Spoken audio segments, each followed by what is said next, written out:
Bonsoir auditeurs et auditrices, téléspectateurs et téléspectatrices de Radio-Télévision Nouria Machariki Official en ce jeudi du 27 novembre 2025. Au micro, vous êtes avec Senama. Bienvenue. À la une, le président Paul Kagame du Rwanda a évoqué la tension présente dans les relations entre le Rwanda et le Burundi. Le président Paul Kagame a déclaré que le Rwanda n'a aucune responsabilité dans les tensions actuelles entre lui et le Burundi, affirmant que c'est le Burundi qui a pris la décision de fermer ses frontières terrestres. Le Burundi a fermé ses frontières avec le Rwanda en janvier 2024, accusant Kigali de soutenir le groupe Red Tabara. Le Rwanda a rejeté ces accusations, les qualifiant de moyens pour Bujumbura d'esquiver la responsabilité de résoudre ses propres conflits internes. Depuis lors, plusieurs tentatives de dialogue ont été engagées pour rétablir les relations, mais sans résultat concret. Lors d'une conférence de presse tenue ce jeudi 27 novembre 2025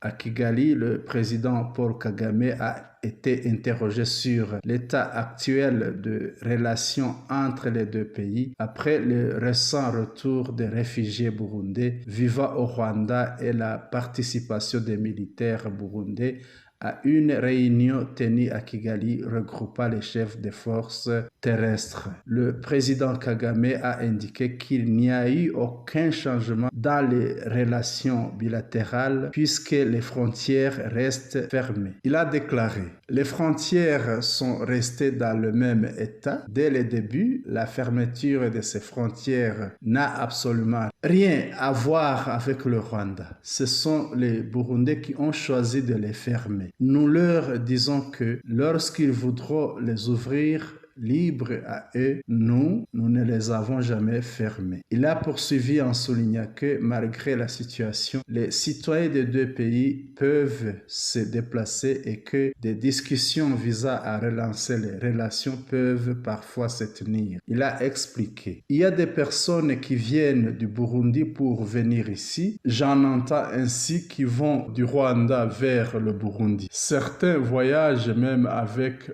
Rwandair. Je ne sais pas si la compagnie y vole encore. Pendant que nous cherchons comment mieux coexister, les gens continuent de communiquer. Nous n'avons jamais cherché à avoir de mauvaises relations avec nos voisins, mais ce sont des choses qui arrivent. C'est le cas aujourd'hui, mais vérifiez bien. Cela n'a jamais été de notre fait. C'est pourquoi aller et venir restent libres. Ceux qui veulent venir viennent, ceux qui veulent partir partent. Le président Kagame a conclu qu'il n'y a rien de nouveau concernant la relation entre le Rwanda et le Burundi. Concernant les réfugiés récemment rentrés, il a souligné qu'ils en ont pleinement le droit chaque fois qu'ils en expriment le souhait. Le 25 novembre 2025, 115 réfugiés burundais, principalement ceux qui vivaient dans le camp de Mahama, dans le district de Kirehe depuis 2015, sont retournés dans leur pays via la frontière de Nemba dans le district de Bugesera. La décision du Burundi de fermer les frontières avait suivi des déclarations du président Ndayishimiye dans son discours de fin d'année 2023, laissant entendre qu'il pourrait fermer les frontières avec le Rwanda après l'avoir accusé de soutenir Red Tabara. Le Rwanda a rejeté ces accusations comme infondées, d'autant que les zones par lesquelles Red Tabara est passé pour attaquer le Burundi n'ont aucun lien avec le territoire rwandais. Après la fermeture des frontières, le président Ndayishimiye a à plusieurs reprises accusé le Rwanda de vouloir attaquer son pays, des accusations que Kigali a également démenties, les qualifiant de sans fondement. Le président Paul Kagame a révélé la collaboration entre la famille Habyarimana et Tshisekedi dans le soutien aux FDLR. Le président Paul Kagame a déclaré que la famille de Juvenal Habyarimana, qui a dirigé le Rwanda de 1973 jusqu'en avril 1994, collabore avec le gouvernement de la République démocratique du Congo pour soutenir le groupe terroriste FDLR. À la fin du mois dernier, des médias ont rapporté que le président Félix Tshisekedi Tshilombo de la République démocratique du Congo souhaite s'allier aux opposants rwandais au régime de Kigali, y compris des membres de la famille Habyarimana, afin de réorganiser les FDLR. L'objectif de cette réorganisation est de donner aux FDLR la capacité de renverser le gouvernement rwandais. Ce projet s'inscrit dans la ligne des déclarations faites par Tshisekedi fin 2023 lorsqu'il s'était engagé à attaquer le Rwanda en collaborant avec les Rwandais désireux de changement. Les informations indiquent que dans cette restructuration des FDLR, Jean-Luc, le fils de Habyarimana, devrait en devenir le dirigeant principal. Le groupe comprendrait également des membres du RANC fondé par Kayumba Nyamwasa, des génocidaires, ainsi que les membres du soi-disant gouvernement en exil dirigé par Nahimana Thomas. Cette réorganisation s'ajoute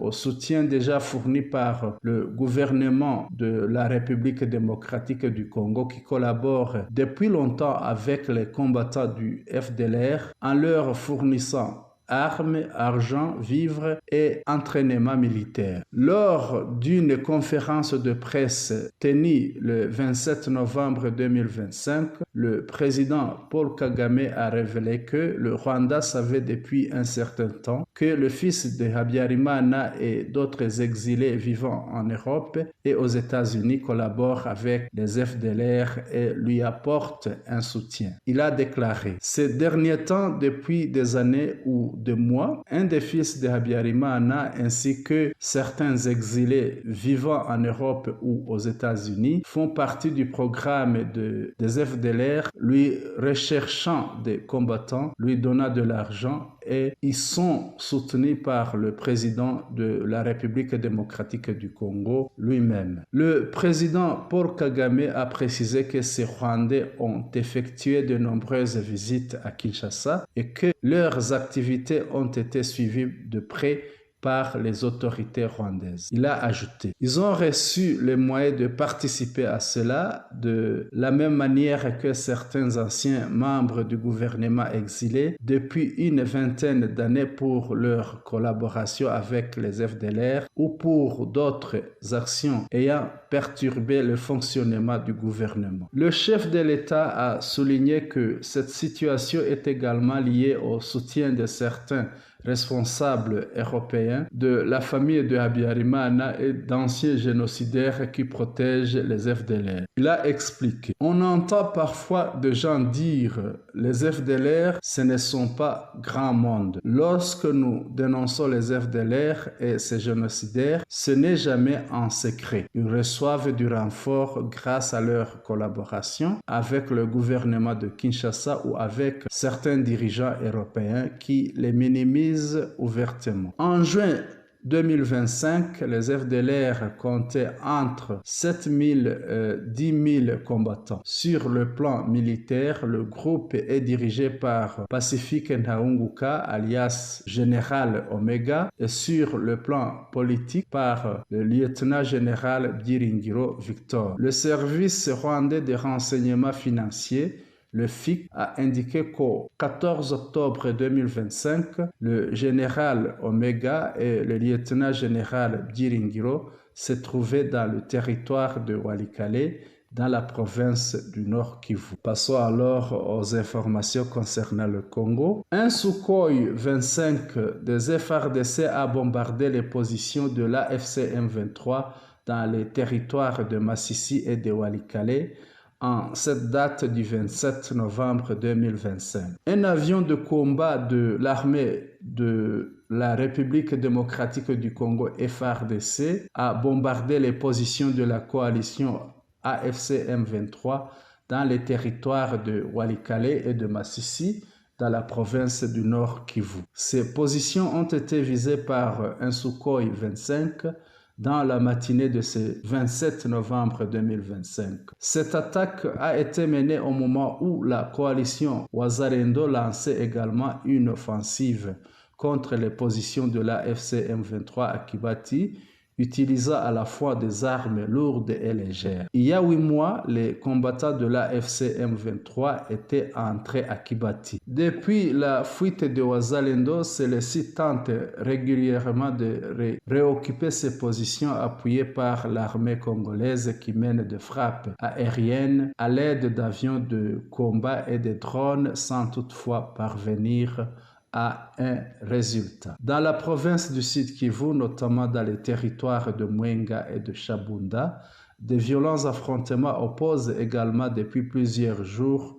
l'AFC M23, ou les Wazalendo, les forces armées de la République démocratique du Congo et l'armée burundaise. Le 26 novembre 2025, les forces burundaises ont affronté intensément les combattants de l'AFC M23 dans le centre de Kasika situé à Mwenga, mais ont été repoussés et ont pris la fuite. Les FARDC ont ensuite mené cette frappe aérienne de Sukhoi 25 à Kasika dans le but d'en déloger les combattants de l'AFC M23, mais sans succès puisque ces derniers contrôlent toujours le centre à ce jour. Sud Kivu, des habitants réagissent aux combats qui s'y poursuivent. Les opinions divergent au sujet de la guerre qui devient de plus en plus difficile pour les FARDC et leurs alliés qui essuient des défaites jour après jour, perdent des localités, des territoires,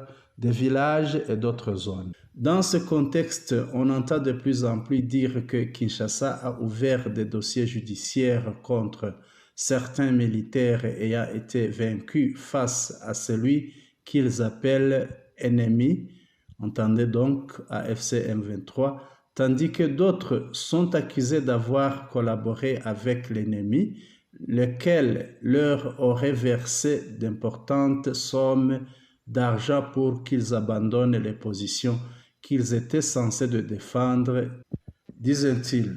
Certains habitants de la région se demandent alors si même les FARDC prennent la fuite chaque fois que l'ennemi arrive, qui parmi eux pourrait être épargné de la poursuite. Écoutons les témoignages. Pardon, mzee. Pardon, mon vieux. Unataka kumkosea ule ndugu Espoir bure. Non, je pense que vous vous attaquez pour lier à ce monsieur. Tombona moretikilize bure. Vous le ridiculisez pour rien. Hii ni info. Munaandika Union de la RDC. Ça, c'est une information. Vous avez mentionné Union de la RD Congo. Uko obligé kusikia information zote. Vous êtes alors censé suivre toutes les informations qui se donnent là-bas. Hatuko hapa juu ya fanatisme. Nchi iko naenda. On n'est pas là pour le fanatisme. Le pays s'en va. Le pays s'en va. Le pays s'en va. Nchi iko naenda. Benzetu bote bavandame liko wapi? Où sont les Vandam? Et ils sont partis au front là à Kilungutwe.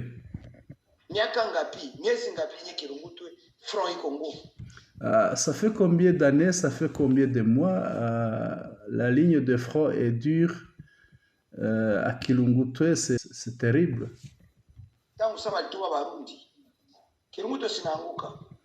Mais on avait envoyé de forces burundaises, mais malgré ça, Kilungutu est tombé, Kasika vient de tomber.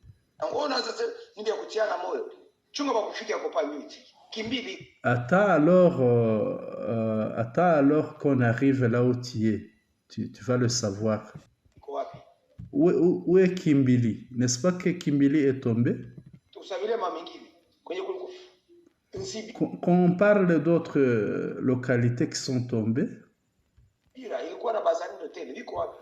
Nzibira qui était renommé en Wazalendo. Où se trouve Nzibira aujourd'hui?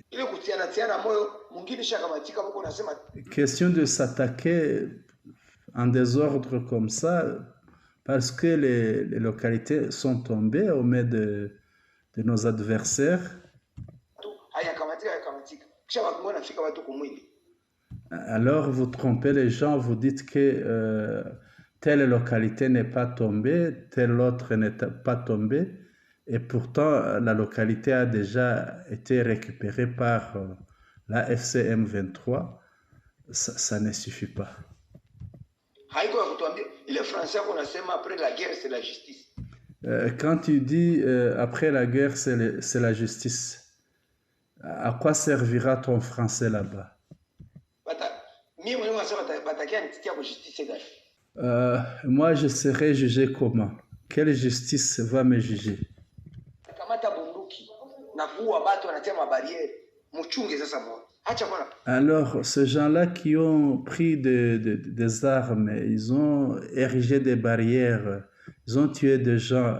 Attendez, alors vous allez voir. Personne ne soutient la FCM 23. Ce qu'ils font. Et alors, Kinshasa, quand Kinshasa va à Doha, quand ils vont là-bas, ce sont eux qui cèdent le pays.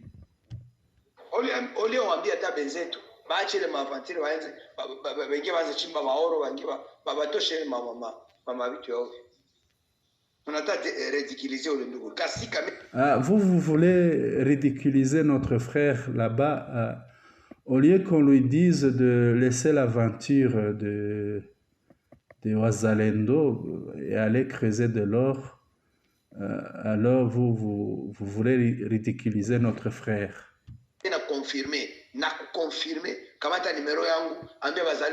Je te confirme, moi, tiens, voilà mon numéro.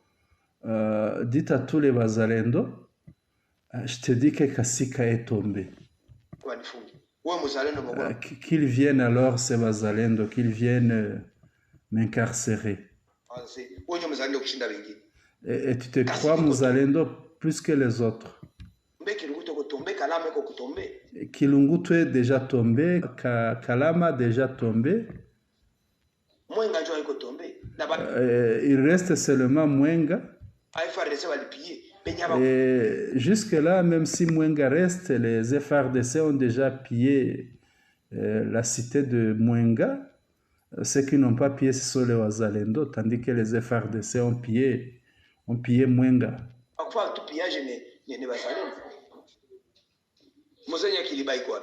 Où se trouve le vieux Nyakiriba? Cessez avec cela. N'intimidez pas notre frère.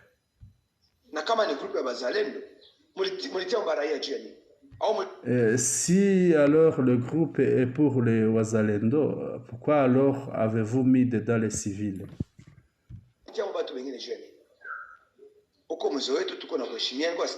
Oui, tu es notre vieux, nous devons le respect. Nous suivons ce que tu nous envoies comme audio information. Mais en tout cas, ne ridiculise plus les gens.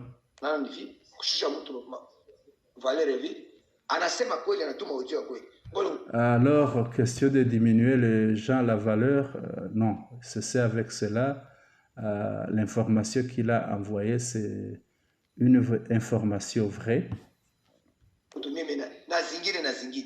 Et il peut même t'envoyer d'autres et d'autres. Et on vous arrache le pays, vous restez comme cela, vous attaquez aux gens. Attends, on arrive là, on va t'appréhender, on va te manger cru. Tu vas fuir l'endroit où tu es. Bien, merci, continuons. Mzalendo s'exprime, que ce soit les FRDC, la FDNB ou les Wazalendo, la guerre qu'ils mènent les dépasse complètement. Le conflit opposant le gouvernement de Kinshasa à la FCM 23 est extrêmement intense. Comme l'explique ce Mzalendo, c'est une guerre difficile dont personne ne peut prévoir ce qui pourrait freiner l'avancée de la FCM 23, car Kinshasa a essayé toutes les stratégies possibles sans succès. Les Wazalendo, les FRDC, les FDNB, les FDLR et le Samedi Arassi, la MONUSCO et même les mercenaires de toutes les couleurs ont tous tenté de résister en vain. Chaque offensive coûte cher à la coalition de forces de Kinshasa. De nombreux combattants y perdent la vie, du matériel est détruit ou capturé et des zones entières sont perdues. C'est ce qui s'est produit à Mwenga et plus récemment dans les localités de Kilungutwe, Kasika, Chidassa, Karambi et ailleurs. À ce jour, même si la FCM 23 n'a pas encore atteint le centre de Mwenga de manière visible et officielle, ceux qui la combattent soupçonnent déjà qu'elle y aurait infiltré certains éléments. Alors que nous parlons de la progression de la FCM 23 dans le territoire de Mwenga, notre source nous a confirmé qu'ils sont arrivés à un endroit appelé Kibumba, que vous pouvez voir sur la photo utilisée dans la vignette. Les informations dont nous disposons indiquent qu'ils ne sont plus qu'à 3 km pour atteindre Mwenga. Le fait que la FCM 23 ait déjà atteint la petite ville de Mwenga, où se trouve le siège du territoire de Mwenga, explique pourquoi toutes les forces de la coalition pro-Kinshasa ont pris la fuite. Écoutons le témoignage. Bonjour, Mujomba. Habari za kule sisi Bonjour, oncle. Quelles sont vos nouvelles là-bas? ni salama kidogo, Chez nous, c'est bien un tout petit peu, lakini tuna tatizo tunakuwa na mais nous avons un problème en tout cas. kwa tangia juzi Depuis avant-hier,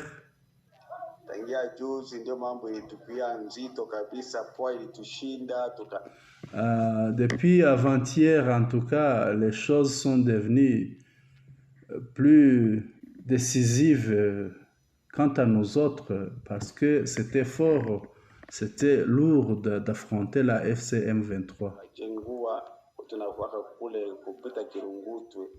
Nous avons été obligés de décrocher et nous sommes passés par Kilongutwe. Nous avons fui Kilongutwe. Ile flow yetu ya kule hivi ilibomoka hivi, tusipo tuko mbali, maadui kishakuwa kwayo. Pour le moment, c'est l'ennemi qui se trouve dans nos positions là-bas, à Kirungutwe, à Kasika, un peu partout là-bas aux environs, quoi.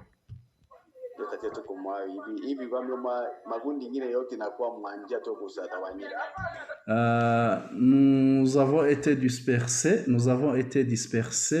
même les autres groupes sont en route pour la fuite. Kama tutafika hapa Mwenga, ndio basi matatu tulikonsantre hapa kwa maana FARDC tupande, lakini kupanda kilisio baitutosha, tuko nafasi ya mzuri huko na nafasi nyiko mwepesi, baki batatupiga tatu sana. Nous avons quitté, nous avons fui jusqu'à Mwenga. Arrivé à Mwenga, on nous a ordonné de rester là-bas et de voir comment renforcer nos défenses. Mais alors, quand ils vont arriver ici, ils vont nous battre sérieusement. On est en problème.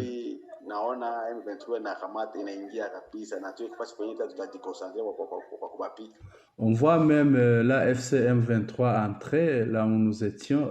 On ne sait pas comment on va se concentrer pour faire la défensive.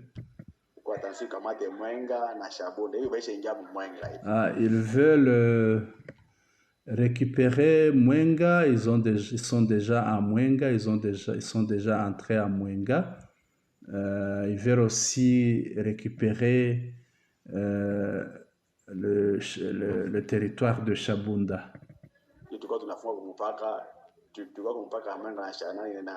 na ile ngambo ya kubamushikwe nani Walungu hivi panakuwa banajere hivi parti moja ya Mwenga kwetu ilikuwa kwote na parti nyingine. On était déployés à la limite de Walungu et Mwenga, mais on nous a dispersés. Kidogo yani ya Walungu wenyewe tulikuwa mwani. Na vitu vilibakia, mabunduki kabakia. Nous avons tout laissé, tous les matériels possibles, les armes, les munitions, les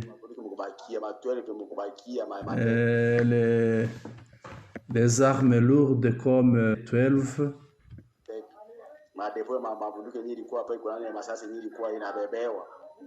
Alors, les armes avec lesquelles nous sommes venus sont les armes légères que nous pourrions transporter en main.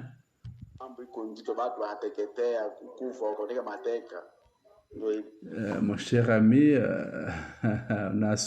on a beaucoup subi. Vous savez, il y en a qui ont été pris en otage parmi nous.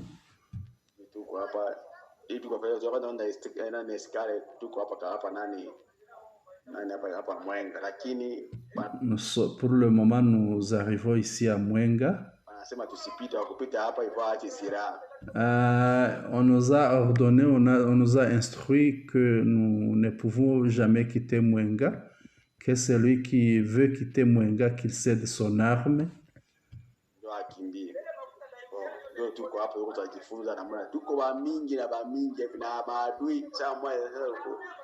Nous sommes nombreux encore ici. Et l'ennemi nous poursuit.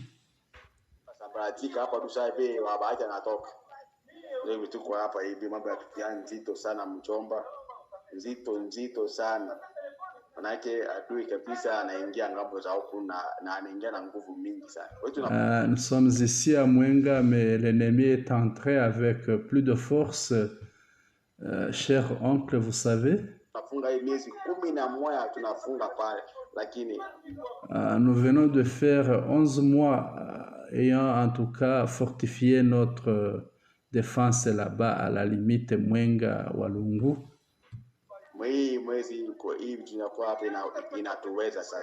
Mais la FCM 23 en tout cas nous a eu au cours de ce mois de novembre.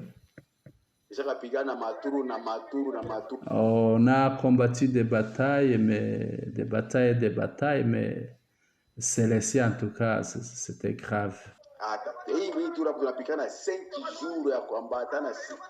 Vous savez, nous sommes battus 5 jours d'affilée, sans repos,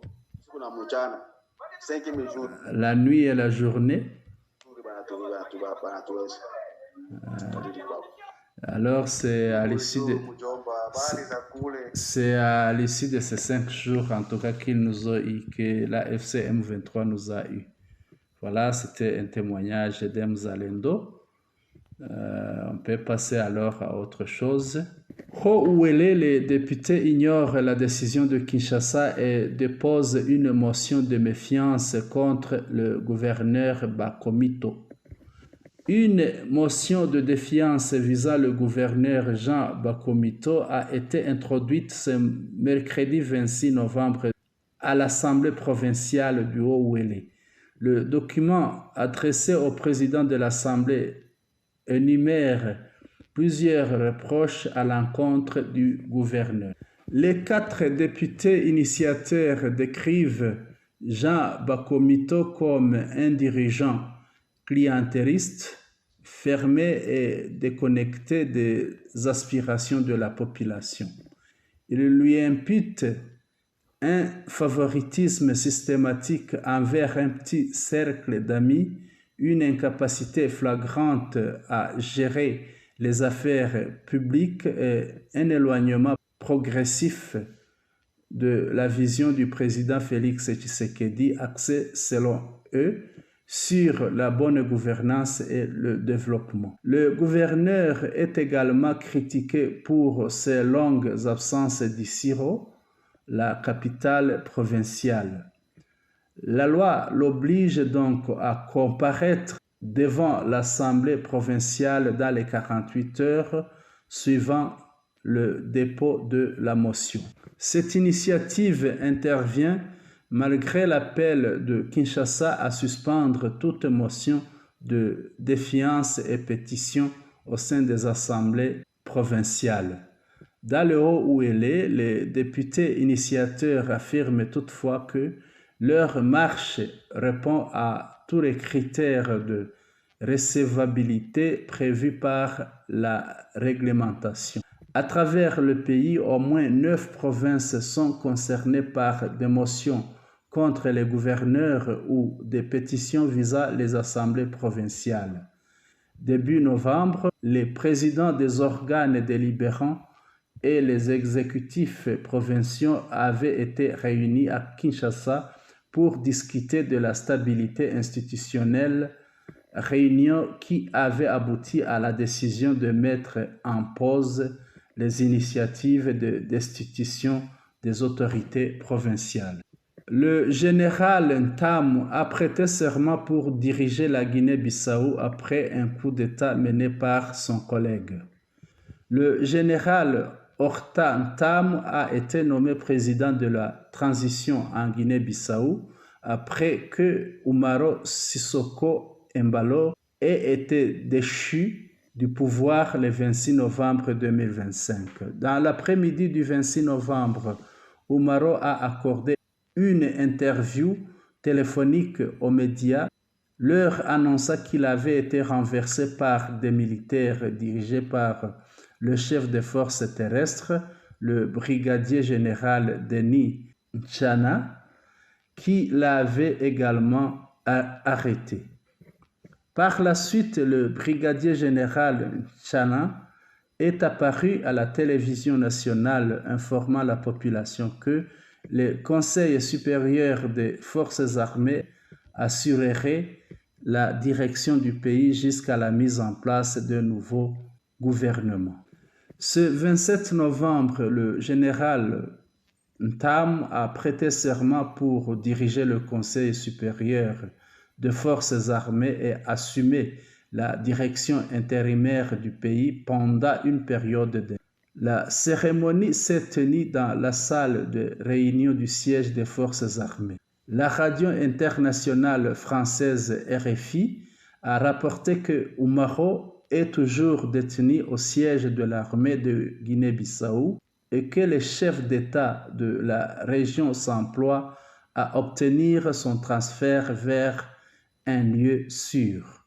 La communauté économique des États de l'Afrique de l'Ouest, CEDEAO, et l'Union africaine UA ont condamné le coup d'État contre Umaro, affirmant qu'il s'agit d'un acte contraire à la loi.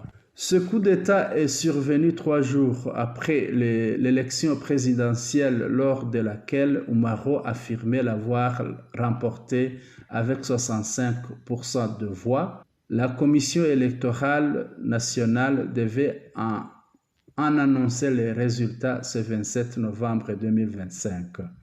Auditeurs et auditrices, téléspectateurs et téléspectatrices de Radio-Télévision Nouria Mashariki Official, c'est ici que prend fin notre bulletin d'information. Nous vous remercions pour votre aimable attention et nous vous souhaitons une excellente soirée du 27 novembre 2025. Vous étiez au micro de Sénama.